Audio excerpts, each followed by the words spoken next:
Hi there. Thank you for tuning in to Grow Your Gifts.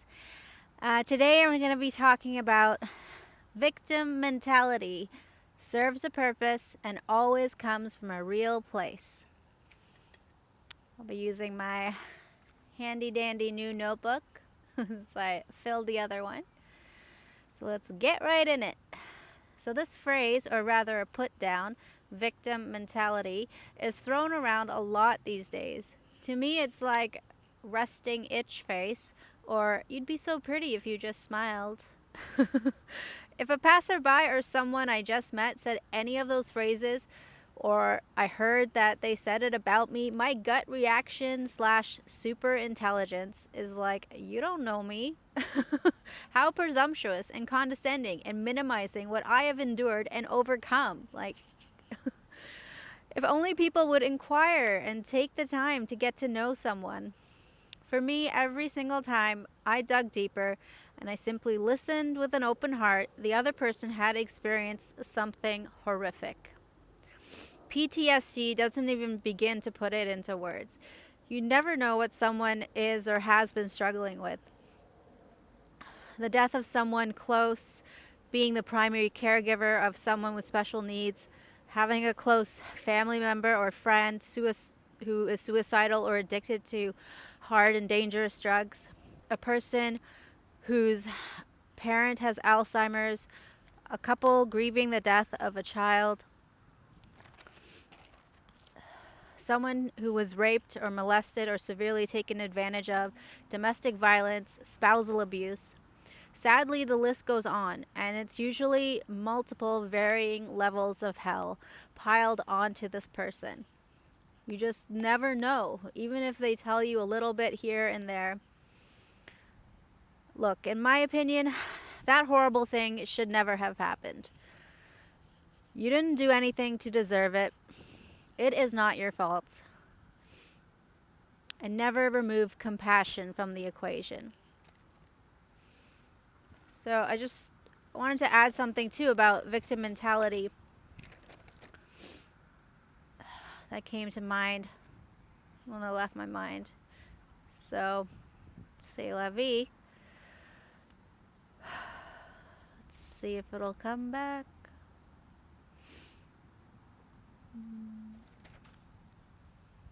No, it's gone. Okay. Maybe it'll come back. We'll see. So I'll be switching around a little bit here. Let's go to this page. So yeah, it is hard to be around someone who is basically stuck on repeat, like my life sucks and nobody loves me and I'm all alone. For sure, it's gut-wrenching to see anyone go through this, let alone a loved one or close family or friend. And you know ultimately only they can get themselves out.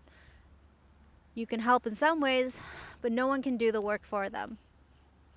So what do? You have some tough decisions to make, and there are so many options. The main thing is your own health and safety, but also you don't want that person to feel abandoned. So I am the first to say when something is beyond my scope. I have a few fast food solutions, but that might help in the meanwhile, but there's so much more. I would need to know about the situation to understand what's specifically going on, and then I would advise you to seek out professional help with someone well versed in that area, like a grief counselor or a marriage counselor or a veterans therapist or a psychiatrist. But it's really up to you to go through the steps and find the right support you need to that will help you through these traumatic experiences. I would say one thing you can do is encourage your loved one, who is sort of stuck in that cycle of feeling all alone, is to seek professional help, and gently and consistently. So if you try to, say it in like different ways, don't just keep repeating the same thing because that's annoying. So yeah, it really helps to be consistent with that, but as gentle as you can as well. So now I understand the immense value, and I have personally benefited from being asked to consider the idea of, am I possibly stuck in this negative loop of feeling sorry for myself, by professionals in their field who I knew maintained sincere and confidential sessions and had the same goal as me, to get to the root. So then I could contemplate the phrases I had used and repeated a lot. Phrases like, it's not fair, and why me? And now I feel like the crazy one, and the most common phrase I would always say ever since I was little was, I just want to go home. A lot of people can relate to that feeling. Oh yeah, I remember what I wanted to say from before is that, when a passerby or someone who, just barely knows you is like, oh, you need to get out of that victim mentality. It's like, well, no, that person was a victim. Those experiences turned you into a victim because that shouldn't have happened. And it was freaking horrible. Like, right? Like, that is part of the process. So, and they don't even know what stage you are in or anything. They just knew some little things about you. Well, there's some ducks swimming in a pond. And they, made these like flippant remarks, basically. I mean, come on, people. Anyway, I'm not talking about anyone specifically. I've just noticed this in our culture generally, here and there and everywhere. So this is why I'm bringing it up. I don't know. Let's see where I left off. Yeah, and I just want to go home. That was a very phrase that I would repeat a lot. So heart to heart, these professionals are not made of stone, and they have probably gone through their own hell themselves. So the message I got from them, with as hard a nudge as I could handle, was try and see, accept, and learn how to stop getting in your own way. You're an adult now, you are safe now, that horrific situation is over. You can change the script.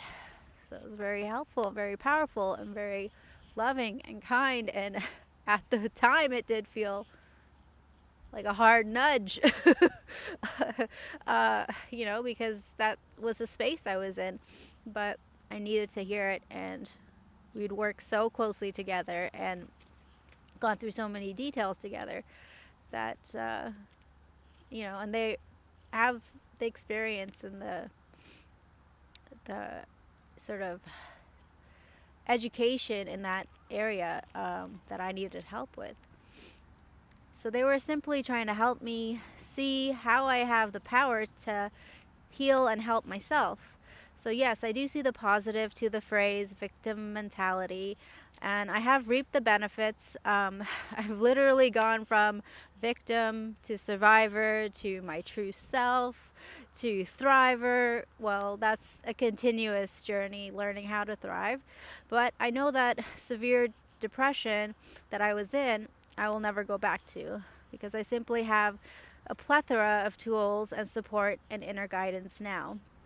So everything in this world seems to have an upside and a downside, a hot and a cold, a truth and an untruth, a healthy way to use it and an unhealthy way to use it, like this phrase, victim mentality. So, yeah, while keeping in mind everybody's got a story that could break your heart. It's not how the song goes, but I'm sure you've heard that song from the 90s, I want to say. 2000s, 2010, I don't know. It's a great song, I think. So, yeah, keeping in mind that everybody's got a story that could break your heart. What also helped me was shifting my perspective and questioning, what is this environment, this world that we're in? Is it a hell realm? Is it a prison? Perhaps yes, for a big chunk of this life. But I gradually started also seeing it as school is in session. Game on. Ready, here comes another test. And the only grade is pass or fail, but usually you can take that test again. Sometimes it literally feels like heaven on earth, but that is fleeting and always passes. It helped me to keep in mind that change is a constant here. Go with the season. Now is all we really have, I suspect. And what has helped me the most is remembering you are loved, you are safe, you are protected, you are never alone. Of course, I have to work at giving myself safety, protection, and love with my thoughts, words, and actions. And I am never alone. Some people call it faith or grace or divine intervention. Whatever it is, I feel I'm being cheered on and I feel supported in my own way. That was all I wanted to share today about victim mentality, and I hope it helped someone. All right, wish you well. Signing off.